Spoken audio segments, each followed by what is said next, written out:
Hello student, how are you all? I hope you all are fine. Today we are going to do English. Please take this book and turn your page. Open page number 40. Okay?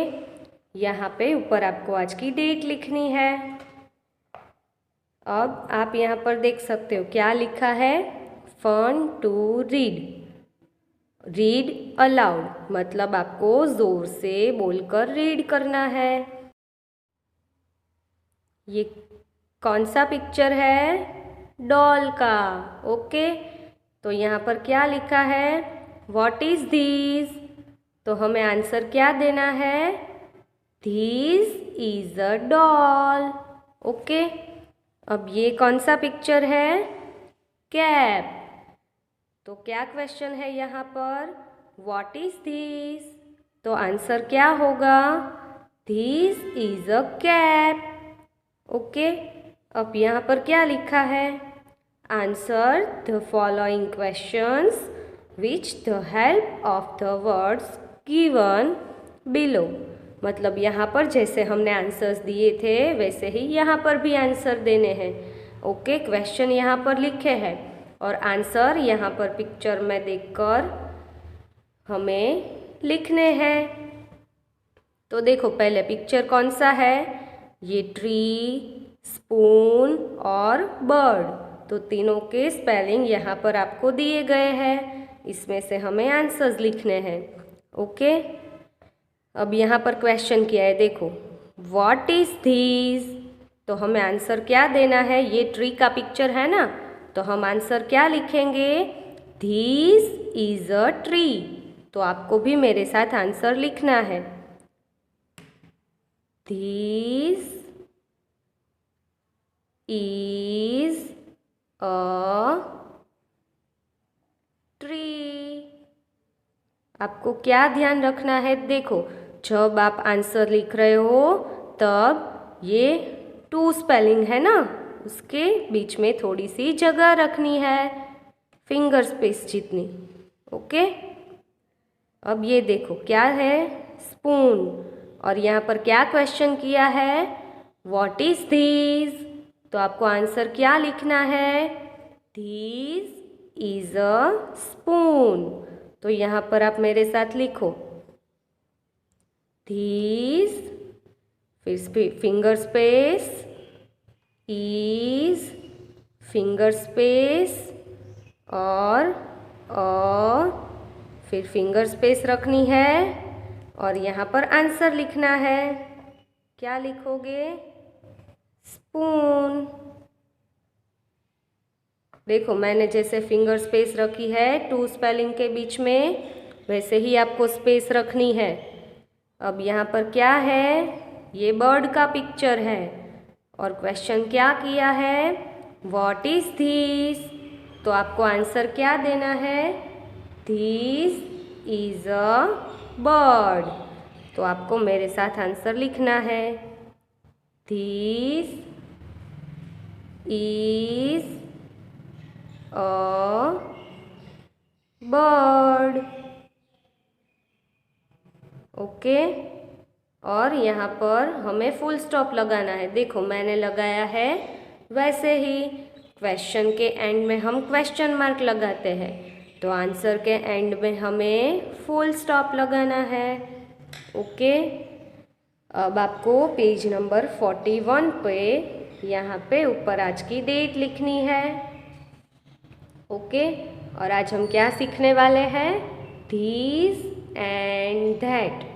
तो this का मतलब है जो चीज़ हमारे नज़दीक में है और करीब है उसे हम दिस कहते हैं।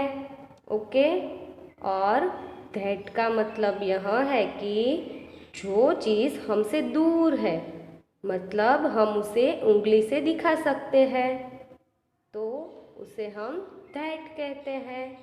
यहाँ पर देखो आप, ये लीफ है ना, तो आप उसको नज़दीक देख सकते हो या दूर है? ये नज़दीक दिखाई दे रहा है। ओके, नज़दीक मतलब दिस। तो क्या लिखा है? This is a leaf. अब यहाँ पर देखो ये बर्ड है, तो बर्ड आपको स्काई में नज़दीक में दिखाई देता है या दूर दिखाई देता है? दूर दिखाई देता है, तो आप उसे उंगली से दिखा सकते हो ना। तो क्या लिखोगे? दिस और दैट क्या लिखोगे? यस, दैट लिखना है। तो यहाँ पे लिखा है देखो, that is a bird. Okay, अब ये बैट है ना। तो बैट दूर है या नज़दीक है? नज़दीक है, तो नज़दीक है, हमें नज़दीक दिखाई देता है, इसीलिए हम दीज लिखेंगे।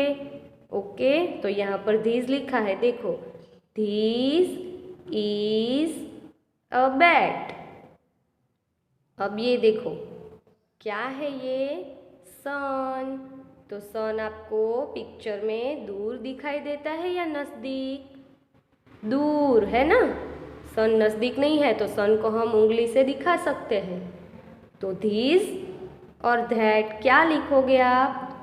यस, दैट लिखना है क्योंकि ये दूर है। तो यहाँ पे लिखा है देखो, दैट इज द सन। समझ में आया आपको? ओके, अब क्या इंस्ट्रक्शन लिखा है यहाँ पर रीड करेंगे हम।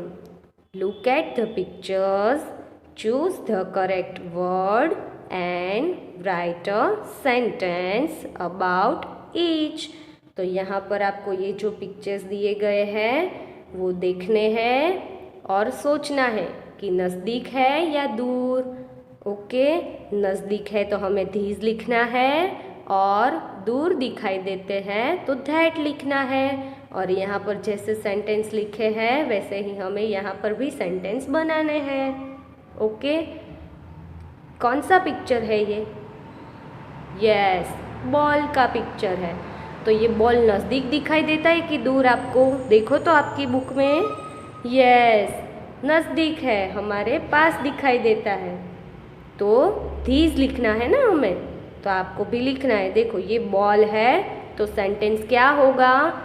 These is a ball. तो आपको मेरे साथ लिखना है दीज, फिर यहाँ पर फिंगर स्पेस, फिर यहाँ पे इज, फिंगर स्पेस, और फिर फिंगर स्पेस रखनी है और बॉल। और आंसर कंप्लीट होता है तो लास्ट में हमें फुल स्टॉप लगाना है। This is a ball.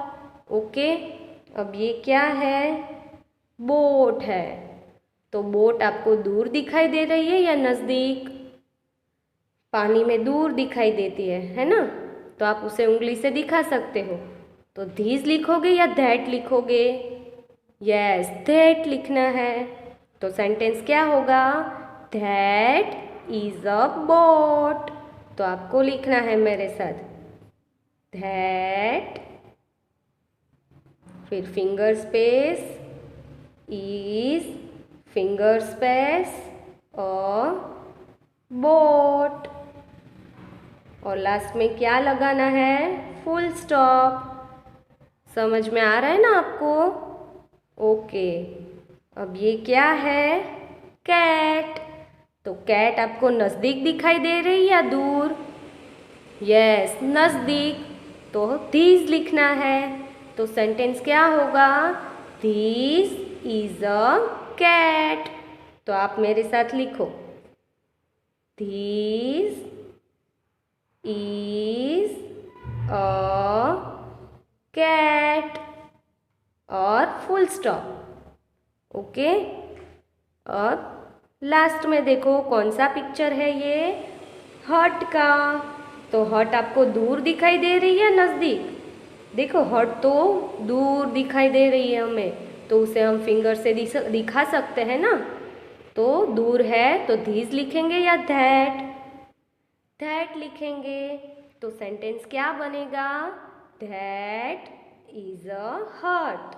तो आपको मेरे साथ लिखना है, दैट इज अ हट और फुल स्टॉप। समझ में आया ना आपको? these मतलब जो चीज़ हमारे नज़दीक में है, जो हमें करीब दिखाई देती है, उसे हम these कहते हैं।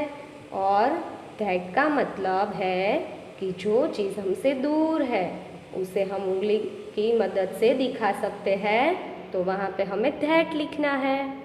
अब हम ये हमारी सेमेस्टर बुक क्लोज करेंगे, ओके। और इंग्लिश क्लास वर्क बुक लेनी है हमें। इंग्लिश क्लास वर्क बुक में जैसे मैंने क्वेश्चंस लिखे हैं और हेडिंग, पेज नंबर, आज की डेट और ये सब आपको पेरेंट्स लिख कर देंगे, ओके। अब आपको पिक्चर में देखकर यहाँ पर दिस और दैट लिखना है। तो आपको पहले पिक्चर देखना है, उसके बाद सोचकर लिखना है, ओके। तो आप यहाँ पर ये जो सेंटेंस है उसमें देखो क्या लिखा है। यहाँ पर जो ब्लैंक है उसमें आपको दिस या दैट लिखना है। फिर क्या लिखा है, इज द मून। तो आप यहाँ से देखो, मून आपको दूर दिखाई दे रहा है या नज़दीक? यहाँ से दूर दिखाई दे रहा है ना, तो दिस लिखोगे या दैट? यस, दैट लिखना है। THAT, that is the moon, okay. अब यहाँ पर ब्लैंक है तो यहाँ पर दिस या दैट लिखेंगे, पर उससे पहले क्या लिखा है यहाँ पर, इज अ पेंसिल। तो यहाँ से आप देखो पेंसिल नज़दीक है या दूर? नज़दीक है। सेंटेंस से यहाँ पर आप नज़दीक दिखाई दे सकता है आपको, देखो। तो हम क्या लिखेंगे, these, THIS, these is a pencil, okay. अब यहाँ पर ब्लैंक है और उसके बाद लिखा है is a bun। तो आप यहाँ से देखो ये बन नज़दीक है या दूर? यस, नज़दीक है ना।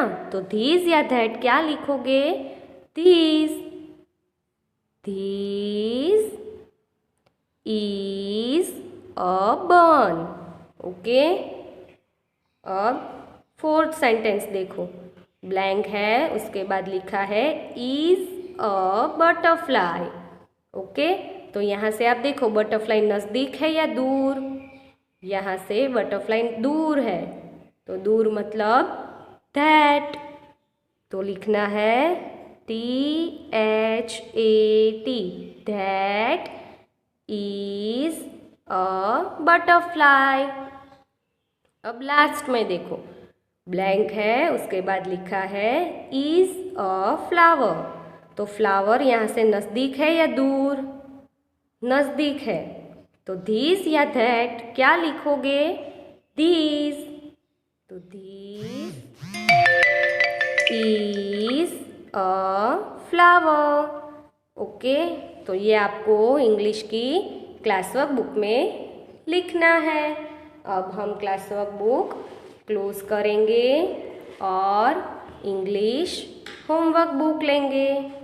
इंग्लिश होमवर्क बुक में भी आपको जैसे मैंने दिस और दैट सिखाया वैसे ही आपको यहाँ पर पिक्चर्स देखने हैं और यहाँ पर लिखना है। दूर है तो दैट लिखना है और नज़दीक है तो दिस लिखना है। इसी तरह आपको ये ब्लैंक्स फिल करनी है दिस और दैट की मदद से, ओके। ये आपको इंग्लिश होमवर्क बुक में करना है। अब हम ये बुक क्लोज करेंगे।